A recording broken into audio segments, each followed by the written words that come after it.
வணக்கம். இலங்கை செய்திகளுடன் நான் ரோஷன். விரிவான செய்திகளுக்கு முன் தலைப்புச் செய்திகள்.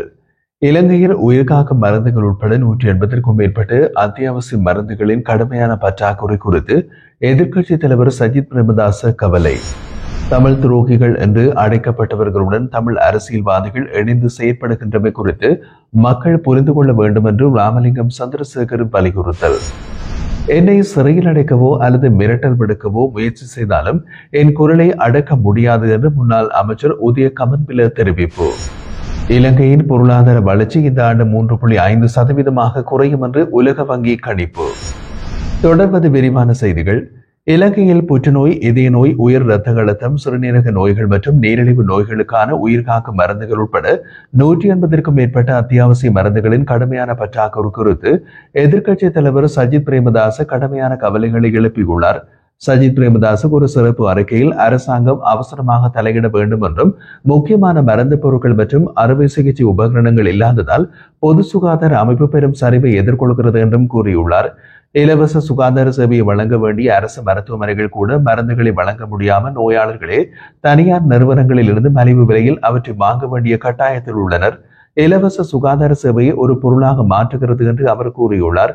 இந்த பற்றாக்குறை உயிர்களை நேரடியாக ஆபத்தில் ஆழ்த்துவதாகவும், மக்களின் அடிப்படை மனித சுகாதார உரிமையை மீறும் அதே வேளையில் அரசாங்கம் அமைதியாகவும் செயலற்றதாகவும் இருப்பதாகவும் அவர் எச்சரித்தார். டெண்டர் செயல்முறையை மட்டும் குறை கூறுவதற்கு பதிலாக விரைவான மற்றும் நடைமுறை தீர்வுகள் உடனடியாக செயல்படுத்தப்பட வேண்டும் என்று அவர் மேலும் கூறினார். மனித உயிரை பாதுகாப்பது அரசாங்கத்தின் முக்கிய கடமை என்பதை வலியுறுத்தி அனைத்து பொறுப்புள்ள அதிகாரிகளும் தாமதமின்றி செயல்பட வேண்டும் என்றும் அவர் வலியுறுத்தியுள்ளார். அரசு மருத்துவமனைகளில் மருந்து பற்றாக்குறை தொடர்பான சமீபத்திய ஊடக அறிக்கைகள் குறித்து துணை சுகாதார அமைச்சர் டாக்டர் ஹன்சக விஜயமுனி ஒரு அறிக்கை ஒன்றை வெளியிட்டார். உயர் இரத்த அழுத்தம் மற்றும் நீரிழிவு நோய்க்கு பரிந்துரைக்கப்படும் மருந்துகள் போன்ற வழக்கமான மருந்துகளுக்கு பற்றாக்குறை இல்லை என்று அவர் தெளிவுபடுத்தியுள்ளார். இருப்பினும் சில மருந்துகளை பாதிக்கும் விநியோக சங்கிலியில் சில இடையூறுகள் இருப்பதை அவர் ஒப்புக்கொண்டார். மேலும் இந்த பிரச்சனையை நிவர்த்தி செய்ய நடவடிக்கைகள் எடுக்கப்பட்டுள்ளன என்றும் குறிப்பிட்டுள்ளார்.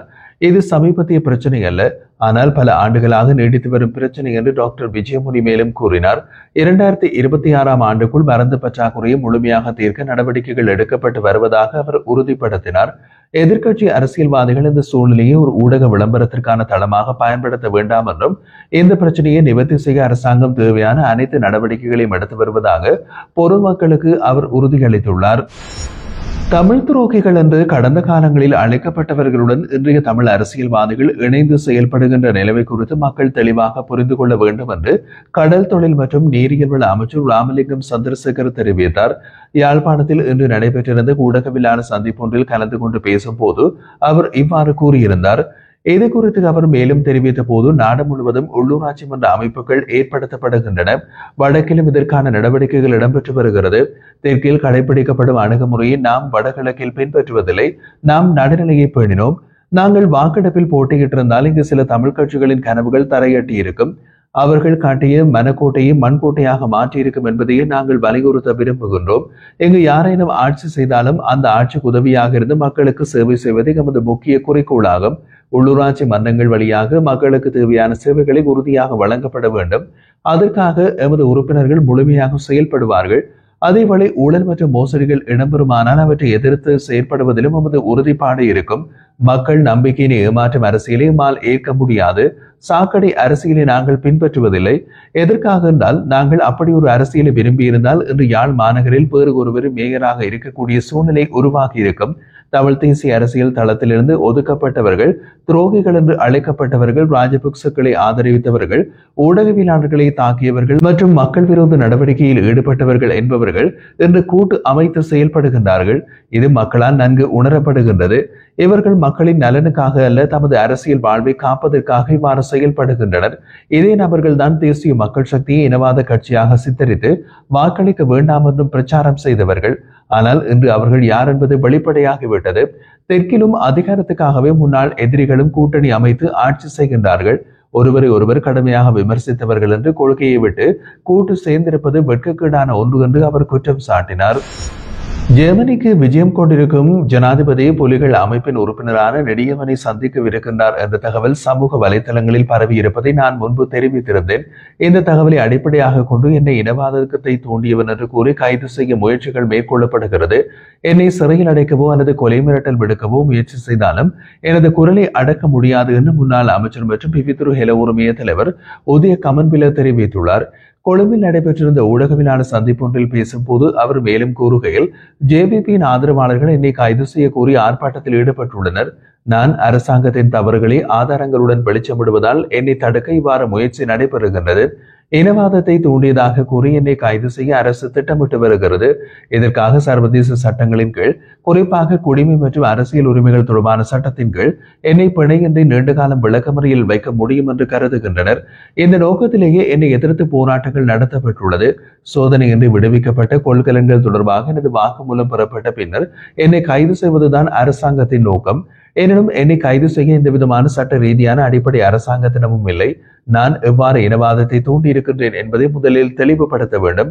நான் கொள்கலன்களில் ஆயுதங்கள் இருந்ததாக கூறினேன் என்று அரசு தெரிவித்தாலும் இது தொடர்பான முதல் சந்தேகத்தை சுங்க அதிகாரிகள் சங்க தலைவர் அமில சஞ்சீவவை வெளியிட்டிருந்தார். ஜனாதிபதி ஜெர்மனியில் நெடியவனை சந்திப்ப இருப்பதாக சமூக வலைதளங்களில் பரவும் தகவல் குறித்து நான் தெரிவித்திருந்தேன். இதை அடிப்படையாக வைத்து என்னை கைது செய்வது எத்தகைய நியாயமான செயல்? இவற்றை பற்றி சிந்திப்பதை விட அந்த செய்தியில் உண்மை உள்ளதா என்பதை தெளிவுபடுத்த ஜனாதிபதியிடம் கேட்கின்றோம். அரசாங்கம் என்னை கைது செய்ய திட்டமிட்டாலும் அதை நடைமுறைப்படுத்த முடியாது.